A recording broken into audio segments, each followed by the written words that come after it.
વર્ષો બાદ ભારતીય જનતા પાર્ટીને આ પ્રચંડ જીત દિલ્હીમાં મળી છે. દેશની રાજધાની દિલ્હીમાં ભારતીય જનતા પાર્ટીને મળેલી આ પ્રચંડ જીતની આ જે ખુશી છે, આ જે સેલિબ્રેશન છે, એ આપ અહીંયા આગળ જોઈ શકો છો. અને વડોદરા શહેરમાં જે રીતે આ સેલિબ્રેશન થઈ રહ્યું છે અને હાલ ભારતીય જનતા પાર્ટીના જે નેતાઓ છે, જે વડોદરા શહેરના શહેર અધ્યક્ષ છે ડૉક્ટર વિજય શાહ, તેઓ પણ અહીંયા આવી રહ્યા છે. આપ જોઈ શકો છો કે જે રીતેનું આખું સેલિબ્રેશન કરવામાં આવી રહ્યું છે.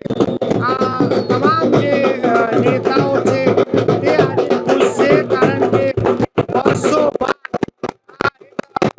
ખુશીની વાત છે. 2014માં ભારતીય જનતા પાર્ટીની દેશમાં સરકાર બની ગઈ હતી, પરંતુ 10 વર્ષથી દિલ્હીના શાસનથી તેઓ ક્યાંક ને ક્યાંક દૂર હતા. અને હવે આ જે ખુશી છે એ લોકોમાં દેખાઈ રહી છે. અને આ જ ખુશી આપ જોઈ રહ્યા છો કે આ તમામ જે નેતાઓ છે તેમાં પણ દેખાઈ રહી છે. જે રીતે ભારતીય જનતા પાર્ટીને આ ઘડીનો ઇંતજાર હતો કે આ જે જીત છે એ એમને મળે, અને આજે ખૂબ જ પ્રચંડ જીત સાથે ભારતીય જનતા પાર્ટીએ દિલ્હીમાં આમ આદમી પાર્ટીને પણ હરાવી છે. એ આમ આદમી પાર્ટી જે સતત 3 વખતથી જીતતી આવી હતી, ને આ વખતે આમાં જે ભારતીય જનતા પાર્ટીને જીત મળી છે. અને આ જીતનું જે સેલિબ્રેશન છે એ અહીંયા આગળ કરવામાં આવી રહ્યું છે.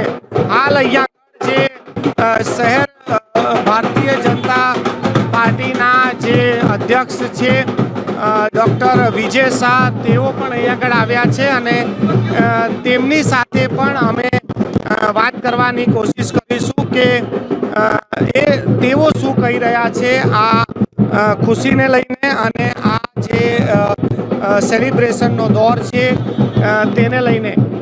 તમામ જે લોકો છે તે અહીંયા આગળ ખૂબ જ ખુશ છે, અને ખુશ થવાનું કારણ પણ છે કે વર્ષો બાદ આ પ્રકારે જે ભારતીય જનતા પાર્ટીને દિલ્હીમાં જે જીત મળી છે, અને તેથી આજે સમગ્ર દેશમાં ભારતીય જનતા પાર્ટી ખૂબ જ સેલિબ્રેશન કરી રહી છે. વિકાસની રાજનીતિને દિલ્હીના મતદારોએ પ્રાધાન્ય આપ્યું છે, સમર્થન આપ્યું છે, લોકોને આશીર્વાદ આપ્યા છે. અને માનનીય મુખ્યમંત્રી કેજરીવાલ પોતે પણ જ્યારે હારી ગયા છે, મનીષ સિસોદિયા પણ જ્યારે હારી ગયા છે, આમ આદમી પાર્ટી એટલે કે આપ નહીં, પરંતુ આમ આદમી પાર્ટી એટલે કે પાપ છે, એ દિલ્હીના લોકોએ પ્રસ્થાપિત કર્યું છે. આવનારા સમયમાં કરજણની 16મી તારીખની નગરપાલિકાની ચૂંટણીમાં પણ ભારતીય જનતા પાર્ટીના બધા જ ઉમેદવારોનો ચોક્કસ વિજય થશે.